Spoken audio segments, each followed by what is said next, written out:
Hi guys, today we're going to be working in the front flower bed and we are going to be planting some Limelight hydrangeas, but not just any Limelight hydrangeas. These are the Limelights that we rescued from the clearance rack. I gave them a little bit of TLC and they are just thriving.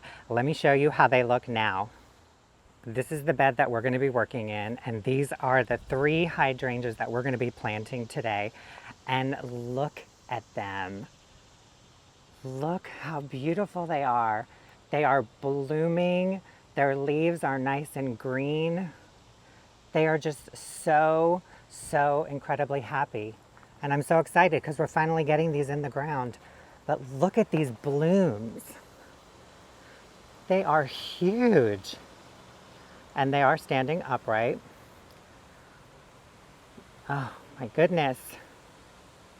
So this flower bed is in our front yard and it faces west. So it pretty much gets full sun for most of the day. So when I was trying to figure out what I wanted to plant here, I wanted something that would give me like a big, bold impact because this is a pretty big area. And I also wanted something though that I could kind of size control a little bit and just kind of keep it in check. So I opted to go with the Limelight hydrangeas because, well, I mean, for starters, look at them, they're beautiful. But they are a type of paniculata hydrangea, which means that they bloom on new wood. So I can go in late winter or early spring and trim them down and size check them a little bit by no more than like a third. And they will still come back every year with new blooms. These will get 6 to 8 feet tall and wide. They are hardy in zones 3 through 9, so they can handle the heat and they can handle the cold. They like neutral to acidic soil, but they can handle higher pH soils.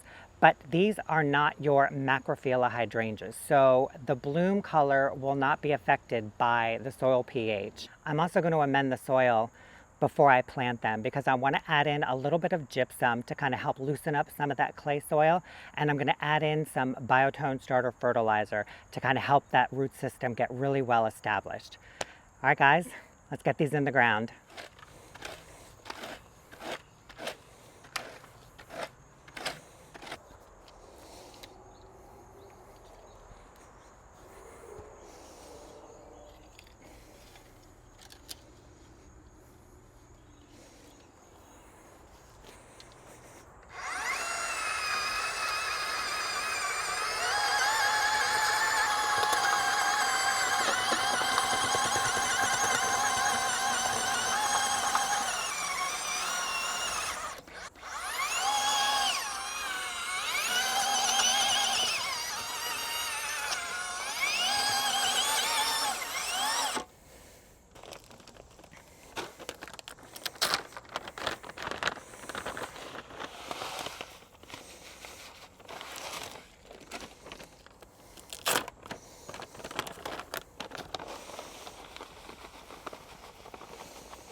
There they are, guys, in the ground.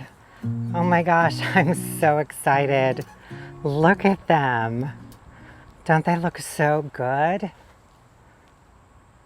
Oh God, it's so good to see green in here again. Look at those blooms.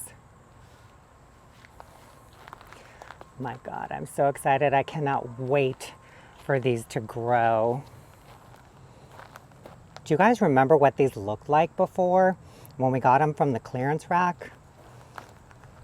They look like totally different plants now. Oh, I'm just so happy to be able to start filling this bed up. And it's mid-afternoon right now, and you can see it's full sun, and they are just soaking it all up. Let me show you everything I used today. I've got my little rake here that I used to kind of just scoot the mulch away. I did bring out my trenching shovel, but I didn't use it because I ended up using my 7-inch power planter auger. And guys, that thing is a game changer. My little blower to kind of clean everything up. And then I had some Land & Sea compost, some biotone starter fertilizer, and some gypsum that I used to amend the soil. All right, guys, I'm standing under the shade of the crepe myrtle because it is too hot in that full sun. I wanted to recap for you real quick what I did to get these hydrangeas in the ground. I used my 7-inch auger to dig the hole, and you probably saw me rocking it back and forth all the way around, and that just kind of makes the hole a little bit wider. Then I went in and added some gypsum, which helps break up clay soil, biotone starter fertilizer, which will really help those roots establish in the ground. And then just for an extra bit of oomph and nutrition, I went in and mixed in some Land & Sea compost. Then I added the plants back in the holes, backfilled them in, watered them, and then came back in with a little bit more Land & Sea compost just around the base because I did plant those hydrangeas about a 1/2 inch to 1 inch higher than the soil line. And I normally do that with pretty much everything because clay soil tends to be a bit heavy and I don't want these roots to kind of suffer. And then I came back around with some mulch, mulched everything in, and that's it. And I'm just so happy. They look so good.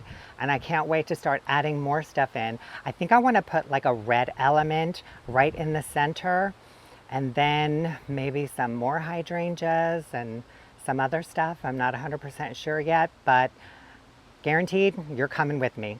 All right, guys, thank you so much for watching this video. I hope you enjoyed it, and I will see you in the next one. Bye.